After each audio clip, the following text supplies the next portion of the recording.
আসসালামু আলাইকুম। কেমন আছেন সবাই? আলহামদুলিল্লাহ আমি ভালো আছি। তো আজকে শুধু মাছের ভিডিও আপনাদের সাথে শেয়ার করতেছি।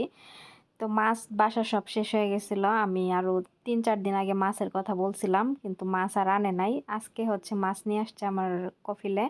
তো অনেকগুলা মাছ নিয়ে আসছে। তো আমাকে জিজ্ঞেস করছে, আমি আবার বলছিলাম যে বাংলাদেশি মাছ নিয়ে আসার জন্য। তো ওরা তো আরব দেশের যে টুনা মাছ আছে সাগরের সেই মাছগুলাই খায়। তো এই মাছ খাইতে খাইতে আমার আর ভালো লাগে না। তো আমি বলছিলাম যে আপনি বাংলাদেশি মাছ দেখেন না, বাংলাদেশি মাছ আপনি নিয়ে আইসেন। পরে বলতেছে কি মাছ খাবি, ছবি দিস। আমি বলছি আমি ছবি দিতে পারবো না, আপনি বাংলাদেশি মাছ ওইখানে বললেই পাইবেন, ওইগুলাই নিয়ে আইসেন। পরে শেষে উনি নিয়ে আসছে আমার জন্য বাংলাদেশি মাছ। আর এইগুলা হচ্ছে আমার মাছটা আমি পরে আপনাদের সাথে শেয়ার করতেছি। আগে যে এগুলা দেখান, যে এই টুনা মাছগুলা দেখেন যে অনেকগুলা নিয়ে আসছে। ওই পাশের গুলা হচ্ছে চামড়া ছাড়ানো, আর এই পাশের গুলা হচ্ছে চামড়া সহ। মাঝখানে একটা কাটা আছে। তো ২ রকমের মাছ নিয়ে আসছে। তো আমি এখন আলাদা আলাদা করে এগুলোরে প্যাকেট করব। তো আমার আশেপাশে হয়তোবা অনেক ব্যাক সাউন্ড শুনতে পারতেছেন। আমার কফিলে চিল্লাইতাছে, ফয়সালের সাথে চিল্লাইতাছে। কারণ আমি রান্না বান্না করে রাখছি, দেখলাম যে ফয়সাল ঘুমাইতাছে। পরে আমি আমার ম্যাডামের ছোট মেয়ে স্কুল থেকে আসছে, ওরে আনার জন্য বাহিরে গেছি। তো আমার কফিলে আবার উনি ফ্রেশ হইতেছিল রুমে মনে হয়, উনি রুমের ভিতরে ছিল। এদিক দিয়ে ফয়সালে কি করছে, আমি তো জানি যে ও ঘুমাইতেছে, এই জন্য আমি রান্নাঘর তালা মাইরা চাবি মনে করেন যে ওই ফ্যানের সুইচ আছে ওইটার উপরে রাখছি। মানে সরাই রাখি নাই, লুকায় রাখি নাই, আমি জানি যে ও ঘুমাইতেছে, এই জন্য আর সরাই রাখি নাই। ও কি করছে, কোন ফাঁক দিয়ে ঘুম থেকে উইঠা অতটুক সময়ের মধ্যে রান্নাঘরে ঢুইকা মনে করেন খাসির মাংস রান্না করছি, এগুলা মনে অর্ধেক দেখি খাইয়া ফেলছে। আর আমি রান্নাঘরে ঢুইকা দেখি যে ও হটপট খুইলা মনে করেন খালি একটার পর একটা মুখে দিতাছে। ওর মুখের মধ্যে মনে করেন যে মাংস ভরা, মানে চাপাইতে পারতাছে না, এরকম অবস্থা। পরে শেষে আমি পরে বলছি, আমার কফিল বাইরেছে রুম থেকে, পরে আমার ম্যাডামও আসছে। পরে ম্যাডামকে বললাম যে এরকম ফয়সাল এরকম মাংস ওইখান থেকে হটপটের থেকে নিয়ে খাইছে। আমি তো দেখলাম ও ঘুমাইতেছে, এখন কোন দিক দিয়ে আইসা খাইছে, আমি এইটুক সময়ের মধ্যে 5টা মিনিট আমি বাইরে যাইয়া সারতে পারি না, এরকম করছে। এখন এই জন্য ওর বাবাই ওর সাথে চিল্লাইতাছিল। মানে এত খাবার খায় জানেন না, প্রচুর খাবার খায়, তারপরও খালি খাম খাম করে।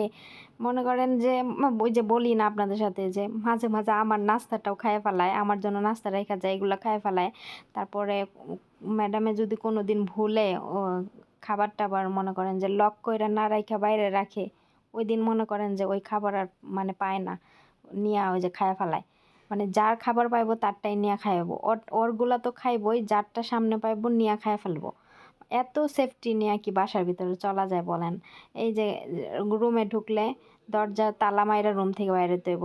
কোনো রকমে যদি রুমটা খোলা রাখি তাইলে কি করব, আইসা ঘাটাঘাটি শুরু করব। ফয়সাল কোন ফাঁকে যে আইসা আমার রুমের আলমারিটা খুইলা পর্যন্ত ঘাটাঘাটি করে, মনে করছে খাবারের কিছু আছে কিনা এগুলা দেখে।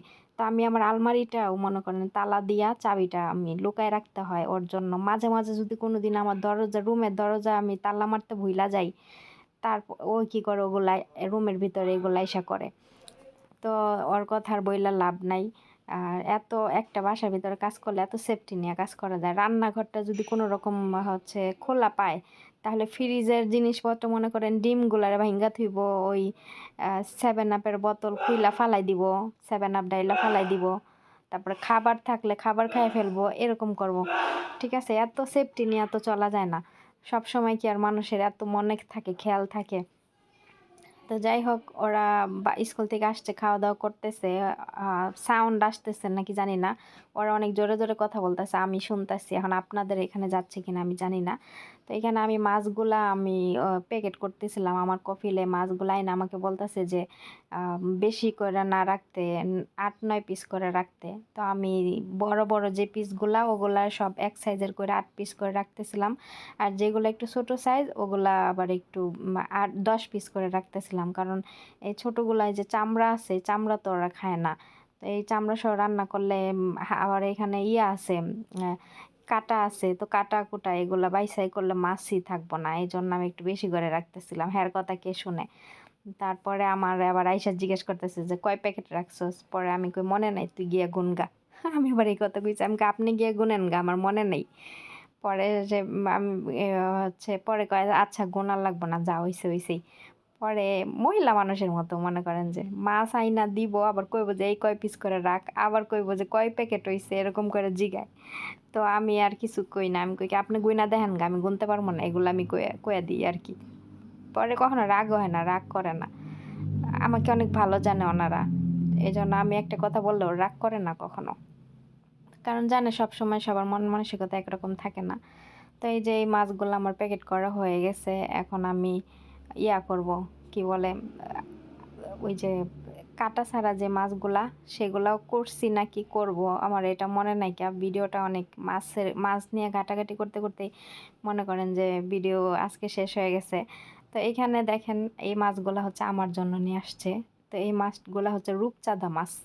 তো আমি প্রথমে মাছগুলো ঢালার পরে চিন্তাছিলাম না, মাছগুলো এত তাজা ছিল, ফ্রেশ ছিল। তো আমি মানে বুঝতেছিলাম না যে এটা কি মাছ, পরে মাছের মাথা আর এই যে লেজটা মিলাইয়া দেখলাম এটা হচ্ছে রূপচাঁদা মাছ।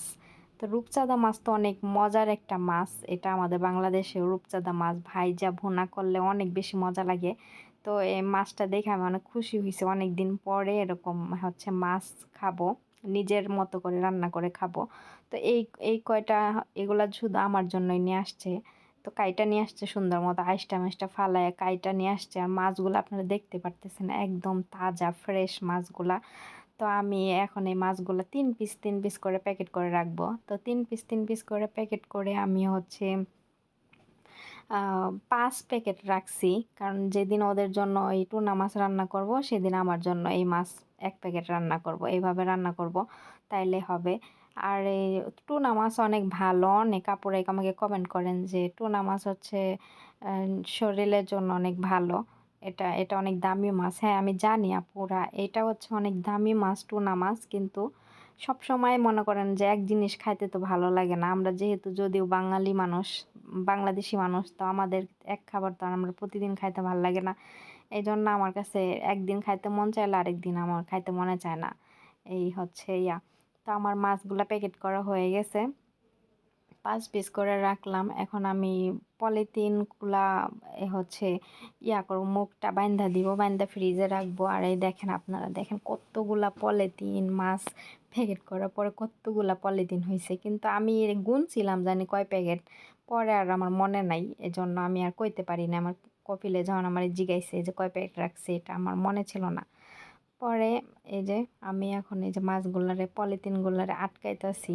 আজকে রান্না বান্নার কাজ করতে করতে আমার হাত পা ব্যথা হয়ে গেছিলো, সকাল থেকে কাজ করতেছি, মানে কাজ আর শেষ হয় না, তার মধ্যে আবার রান্না বান্না শেষ। এখন এই যে মাছগুলা নিয়ে আসছে, এগুলারও আবার মনে করেন যে প্যাকেট করতেছি। এগুলা প্যাকেট করা হয়ে গেলেই আবার বেসিংটা পরিষ্কার করতে হবে, কারণ মাছ যেহেতু এখানে ডাইলা করলাম, তাহলে মাছের একটা গন্ধ আছে, এগুলো আমার এখন পরিষ্কার করতে হবে এগুলো করে। তো ফ্রিজেও দেখি মাছ, তারপর মুরগি, এগুলো অনেক ছিল, অনেক গতকালকে মুরগিও নিয়ে আসছে, আবার আজকে মাছও নিয়ে আসছে। তো ফ্রিজ একদম বইরা গেছে গা, একদম ফ্রিজও খালি নাই, আমি একটার উপরে একটা আমি ফালাইছি। তো এখানে ওই যে ইয়া আহ, কাটা ছাড়া মাছগুলা, এটা আবার অন্যভাবে আমি বানতাছি যাতে করে আমি বাইর করার সময় চিনতে পারি। তো আমি আজকে ভয়েসটা একটু আস্তে আস্তে দিচ্ছি, কারণ এত জোরে জোরে মানে কথা বলতে পারতেছি না, বাহিরে আমার ম্যাডামরা আমার রুমের সামনে রান্নাঘর, ওইখানে খাওয়া দাওয়া করতেছে, এর জন্য আর বেশি জোরে জোরে কথা বলতেছি না।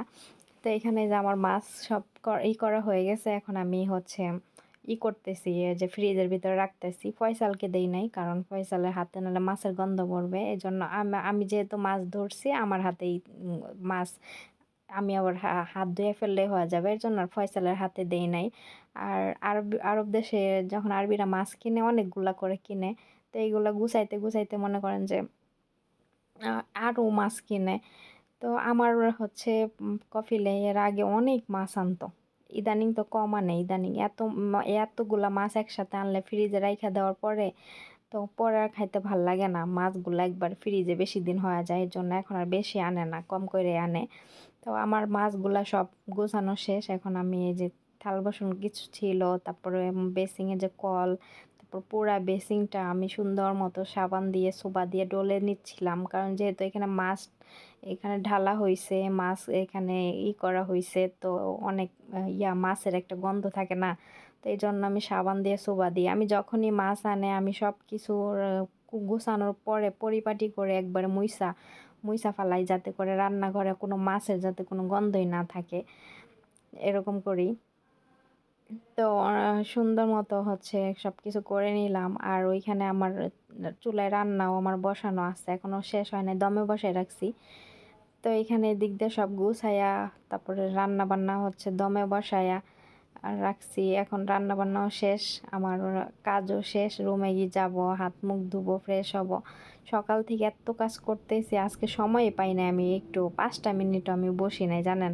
বাসায় মানুষজন থাকলে আমার এরকমই হয়, ম্যাডামের মেয়েরা তাড়াতাড়ি চলে আসছে 10টার সময়, তো এই জন্য আর আর ইয়া করি নাই, আহ, কাজটা শেষ করে আর বসি না, আবার চলে আসছি রান্না করতে। কারণ বাসায় কেউ না থাকলে দেখা যাচ্ছে সব কাজ শেষ করে একটু রেস্ট নিয়ে আস্তে ধীরে রান্না করতে আসি, কিন্তু বাসায় লোকজন থাকলে তাড়াতাড়ি রান্না করি, আবার কখন খাইতে চলে আসে এই জন্য। তো এই জন্য আজকে আর বসার সময় পাই না, একটার পর একটা করতে আসি। এর মধ্যে আমি আবার সারা ঘর বাড়ি সব পরিষ্কার করছি, ওগুলো আপনাদের সাথে শেয়ার করা হয় নাই, অন্য এক সময় করবো ইনশাআল্লাহ। তো সব ঘর সাপ্তাহিক যে কাজগুলো থাকে ওগুলো করছি, এর জন্য আরও বেশি সময় পাই নাই। তো যাই হোক, এখন আমার রান্নাঘরে সব কিছু আমি সুন্দর মতো গুছাইয়ে নিলাম, সব কিছু করে নিলাম। এখন আমি রুমে গিয়ে একটু রেস্ট নিব। যখনই আমার বাসায় মাছ আনে ওরকমই হচ্ছে আমি করি। আর আমি হচ্ছে ভয়েসটা দিতে গেলে দেখা যাচ্ছে ভয়েস কেমনে কি দিয়ে উল্টাপাল্টা হয়ে যায়, অনেক দিন ধরে এরকম ভয়েস রেকর্ডিং করে দেওয়া হয় না, তো এই জন্য তো এই জন্য মানে কি কমু না কমু বইলা বইলা জায়গা আপনারা ওইগুলা ক্ষমা দৃষ্টিতে দেখবেন, ঠিক আছে? কারণ সব সময় সমানভাবে কথা বলা যায় না। তো এখানে এই যে মাছের পলিথিনগুলো রাখছিলাম, তো ওই ওই জায়গাটা সুন্দর মতো হচ্ছে তাওয়াল দিয়ে মুছে দিচ্ছি।